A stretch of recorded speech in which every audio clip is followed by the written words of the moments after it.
बिस्मिल्लाहिर्रहमानिर्रहीम। अस्सलाम वालेकुम स्टूडेंट्स। जैसा कि मैंने आपको पहले जो 4 चैप्टर्स हैं वो शुरू के हिस्से में से वो दिए थे, उसमें से सेकेंड ईयर के जो शुरू के 4 चैप्टर्स हैं वो periodic classification of elements and periodicity पहला चैप्टर है। एस ब्लॉक एलिमेंट्स उसी की कंटिन्यूशन में दूसरा है। तीसरा group third A and fourth A के एलिमेंट्स हैं और एंड चौथा जो है group fifth A and sixth A के एलिमेंट्स हैं। हमने यही 4 चैप्टर्स जो हैं इस पूरा जो हमारा अरसा है उसमें करना है। जो लेकिन हमने ये सारे चैप्टर्स जो हैं ये इसको स्मार्ट सिलेबस के अकॉर्डिंगली करना है। सिलेबस आप सबके पास है, मैम शकीला ने आप सबके साथ शेयर भी किया हुआ है। तो उसी उसी के कॉन्टेक्स्ट में अगर आप हम देखें तो पहला जो चैप्टर है उसका जो हिस्सा है हमारे पास मॉडर्न पीरियोडिक टेबल, ये आपके टॉपिक में जो है वो शामिल है सिलेबस के अंदर। तो हम यहीं से शुरू करेंगे। मॉडर्न पीरियोडिक टेबल यानी जो न्यू पीरियोडिक टेबल है वो किस तरह से डिवाइस हुआ, किस तरह से इसको बनाया गया। सो मॉडर्न पीरियोडिक टेबल जो है उसके तमाम एलिमेंट्स जो हैं वो असेंडिंग ऑर्डर्स में अरेंज हैं। असेंडिंग ऑर्डर में किस तरह से, असेंडिंग ऑर्डर्स में उनके बढ़ते हुए atomic number, ascending order of their atomic numbers के लिहाज से अरेंज है। जो आपने हिस्ट्री पढ़ी हुई है उसके अकॉर्डिंगली अगर हम जाएं तो हिस्ट्री में पहले जो है वो पीरियोडिक टेबल को हमेशा से उनके ascending order of their atomic masses के लिहाज से अरेंज किया जाता रहा है, जो कि अच्छी प्रैक्टिस नहीं थी। अब जो है वो अरेंज किया गया है ascending order of their atomic number के लिहाज से। जो एसेंशियल फीचर्स हैं एक पीरियोडिक टेबल के वो कौन कौन से हैं, इस पीरियोडिक टेबल को ग्रुप्स एंड पीरियड्स में डिवाइड किया गया है, यानी वर्टिकल कॉलम्स और हॉरिजॉन्टल रोज़ के अंदर डिवाइड किया गया है।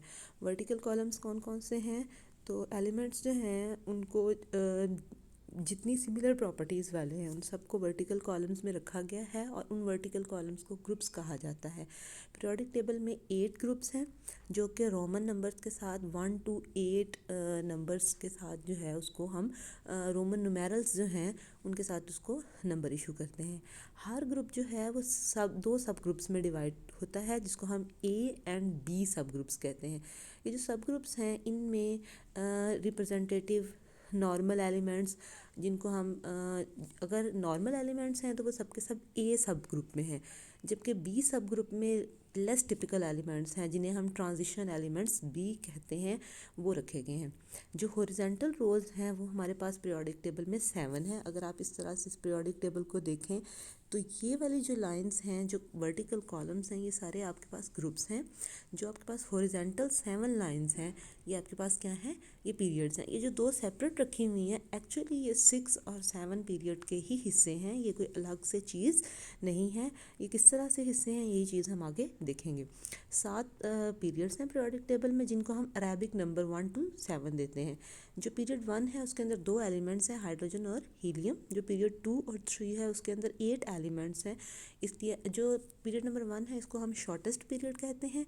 जो पीरियड नंबर 2 और 3 है जिसमें 8 एलिमेंट्स हैं इनको हम शॉर्ट पीरियड कहते हैं। ये जो तमाम एलिमेंट्स हैं इस पीरियड के, उनके अंदर रिप्रेजेंटेटिव एलिमेंट्स जो ग्रुप सब ग्रुप ए से बिलोंग करते हैं। इन एलिमेंट्स को अगर आप देखें तो इनकी प्रॉपर्टीज़ जो है वो रिजेंबल करती हैं, इनके हर पहला जो एलिमेंट है उसकी प्रॉपर्टीज़ आपस में रिजेंबल करती हैं। जैसे अगर आप देखें हर पीरियड का जो पहला एलिमेंट है एक्चुअली वो हर ग्रुप के अंदर आ जाता है, तो वो उन्हीं की प्रॉपर्टीज़ को रिप्रेजेंट करता है। जैसे लिथियम पीरियड जो है उसकी अगर आप बात करें, बेरिलियम जो है वो सेकंड पीरियड को रिजेंबल करता है, लिथियम सेकंड को कर रहा है। फिर उसके बाद इसी तरह से आगे चलते जाएं तो हमारे पास थर्ड पीरियड भी आ जाता है जिसमें सोडियम आ जाता है हमारे पास। फिर आप देखें तो मैग्नीशियम उसके अंदर आता है अगले ग्रुप के अंदर। तो इसी तरह से बोरोन एलुमिनियम जो हैं इसमें आप देखें बोरोन और एलुमिनियम जो हैं वो सेकंड और थर्ड पीरियड के मेंबर हैं, लेकिन ये थर्ड ए ग्रुप के दोनों रिप्रेजेंटेटिव हैं। तो ये इसी तरह से आखिर जो है लिथियम जो है वो शुरू लिथियम से होके ख़त्म नियॉन पे हो रहा है, जबकि जो सोडियम है ये ख़त्म आर्गन पे हो रहा है। आप ये भी देखेंगे कि हर पीरियड जो है वो शुरू हो रहा है अल्कली मेटल से और ख़त्म हो रहा है नोबल गैसेस पे। ये जो पीरियड नंबर 4 और 5 हैं इनको लॉन्ग पीरियड कहते हैं। हर एक के अंदर 18 एलिमेंट्स हैं। इनमें से 8 जो हैं रिप्रेजेंटेटिव ग्रुप सब ए से हैं, यानी नॉर्मल एलिमेंट्स हैं, जबकि बाकी के जो 10 हैं वो सब ग्रुप बी में से हैं, जिनको आप ट्रांजिशन एलिमेंट्स भी कहते हैं। ये जो पीरियड हमारे पास है इसमें प्रॉपर्टीज़ जो रिपीट हो रही हैं वो हर 18वें एलिमेंट्स के बाद प्रॉपर्टीज़ रिपीट हो रही हैं। जैसे पोटेशियम जो है उसका 19 है, तो नेक्स्ट जो है प्रॉपर्टी रिपीट हो रही है रुबिडियम की। जो पीरियड नंबर 6 है उसको लॉन्ग पीरियड भी कहते हैं, क्योंकि इस लॉन्ग पीरियड के अंदर 32 एलिमेंट्स हैं। ये जो पीरियड है इसमें से 8 जो हैं ये नॉर्मल एलिमेंट्स हैं, 10 ट्रांजिशन एलिमेंट्स हैं, और एक नया सेट जैसे जो मैंने आपको नीचे बताया था, जो नीचे एक ऊपर वाली लाइन पड़ी हुई है, इस सेट को हम कहते हैं लेंथेनाइड्स का नाम देते हैं। ये नीचे पड़ा हुआ है जो कि लेंथनम से स्टार्ट होता है, इसलिए इनको हम लेंथेनाइड्स कहते हैं। एक्चुअली इनको इस के अंदर हम इसलिए नहीं रख सकते दोनों को, लाइंस को, क्योंकि अगर हम इसके अंदर रखते हैं तो ये पीरियड जो है ये जो पीरियड्स हैं दोनों 6 और 7 ये बहुत ज़्यादा लॉन्ग हो जाते हैं और इस पीरियोडिक टेबल की कोई शेप ना मेंटेन रहती। जो पीरियड नंबर 7 है ये इनकम्प्लीट है। इसके अंदर अगर आप देखें तो 2 नॉर्मल एलिमेंट्स हैं, और पहले जो दोनों हैं, और फ्रांसिसियम और राडियम, जो 10 ट्रांजिशन एलिमेंट्स हैं वो इसके अंदर 10 ट्रांजिशन एलिमेंट है। 14 फिर वो जो नीचे वाली रो है वो हमारे पास है एक्टिनाइड्स के नाम के हिसाब से है। एक्टिनाइड्स इनको इसलिए कहते हैं क्योंकि ये एक्टिनम से शुरू होते हैं। इसी तरह से ये लेंथेनाइड्स के हम नीचे रखते हैं। इनको जो इनर ट्रांजिशन एलिमेंट्स भी कहते हैं हम, या रेयर अर्थ मेटल्स भी कहते हैं। कि जो 20 सब ग्रुप है इसको हम आउटर ट्रांजिशन एलिमेंट्स कहते हैं, और जो हमारे पास नीचे ये जो 2 लाइनें हैं इनको हम इनर ट्रांजिशन एलिमेंट्स भी कहते हैं। पीरियोडिक टेबल के अंदर कुछ फैमिलीज़ हैं जिनके बारे में आपको ज़रूर पता होना चाहिए। वो फैमिलीज़ कौन कौन सी हैं? पीरियोडिक टेबल को अगर हम स्टडी करें तो हम उसमें कुछ सर्टन रोज़ जो एलिमेंट्स की हैं कुछ सिमिलर प्रॉपर्टीज़ के साथ हम उसको असाइन करते हैं, जैसे जिनको जैसे मैंने ट्रांजिशन एलिमेंट्स को लेंथेनाइड्स कहा है, एक्टिनाइड्स कहा है, या कुछ एक जैसे जो एलिमेंट्स हैं उनको हमने ग्रुप ए में रखा है, कुछ एक जैसे एलिमेंट्स उनको हमने ग्रुप बी में रखा है। ये इसलिए ये सारी चीज़ें, या मतलब जिस तरह से भी मैंने आपसे बात की है कि हम हेलोजेंस कहते हैं या फिर अल्कली मेटल्स भी कहते हैं, तो ये सारी जो एक जैसी प्रॉपर्टीज़ को शो करवाते हैं या जिन पर्टिकुलर प्रॉपर्टीज़ को शो करवाते हैं उनकी वजह से हम उनकी फैमिलीज़ का नाम दे देते हैं।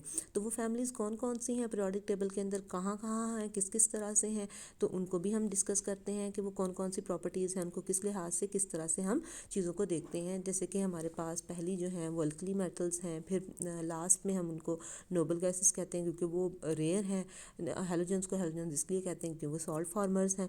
पीरियोडिक टेबल के अंदर कुछ ब्लॉक्स हमने बना दिए हैं। वो ब्लॉक्स कहाँ से बनाए हैं? वो ब्लॉक्स इसलिए बनाए गए हैं ताकि पीरियोडिक टेबल के जो ये तमाम एलिमेंट्स जिनके आउटर मोस्ट इलेक्ट्रॉन्स जो हैं उनके लिहाज से उनके ब्लॉक्स को बना दिया गया है कि आउटर मोस्ट इलेक्ट्रॉन जिसके जिस सब शेल के अंदर स्टैंड कर रहे हैं उस सब शेल के अकॉर्डिंगली हमने ब्लॉक्स बना दिए हैं। लाइक अगर आप देखें तो ये जो शुरू वाले 2 हैं, नीचे ये वाली चीज़ देखें, ये शुरू वाले जो 2 ग्रुप्स हैं, ग्रुप फर्स्ट ए और ग्रुप सेकंड ए, इन दोनों को हमने एस ब्लॉक एलिमेंट्स में रखे हैं। उसकी रीज़न ये है कि इन दोनों के जो आउटर मोस्ट इलेक्ट्रॉन्स हैं ये एस के अंदर आते हैं, एस सब शेल के अंदर आते हैं, इसलिए हम इसको एस ब्लॉक एलिमेंट कहते हैं। जबकि अगर आप 3rd ए से 8th ए तक देखें तो ये हम पी ब्लॉक में रखते हैं। उसकी रीज़न ये है इनको पी ब्लॉक में रखने की, क्योंकि इनके आउटर मोस्ट इलेक्ट्रॉन पी के अंदर स्टैंड करते हैं। जबकि जो हमारे दरमियान वाले हैं इनको हम डी ब्लॉक के अंदर रखते हैं। उसकी रीज़न ये है इनको डी ब्लॉक में रखने की क्योंकि इनके आउटर मोस्ट इलेक्ट्रॉन डी में स्टैंड करते हैं। जबकि जो 2 नीचे सेपरेट लाइंस हैं इनको हम एफ ब्लॉक एलिमेंट कहते हैं क्योंकि इनके आउटर मोस्ट इलेक्ट्रॉन एफ के अंदर स्टैंड करते हैं।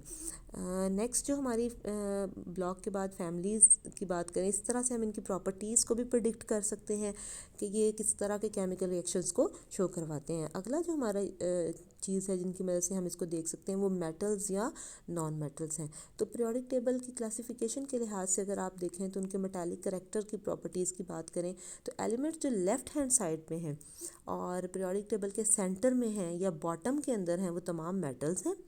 जबकि जो नॉन अपर राइट कॉर्नर पे हैं वो सब के सब नॉन मेटल्स हैं। पीरियोडिक टेबल का जो 1/3 हिस्सा है, यानी ये जो 1/3 से ऊपर हिस्सा है वो मेटल्स पे कंसिस्ट करता है और बाकी की नॉन मेटल है। कुछ एलिमेंट्स हैं जिनके लोअर मेंबर 3rd है के 4th है के 5th है के, ये इनकी प्रॉपर्टीज़ मेटल जैसी हैं लेकिन ये फिर भी नॉन मेटल है।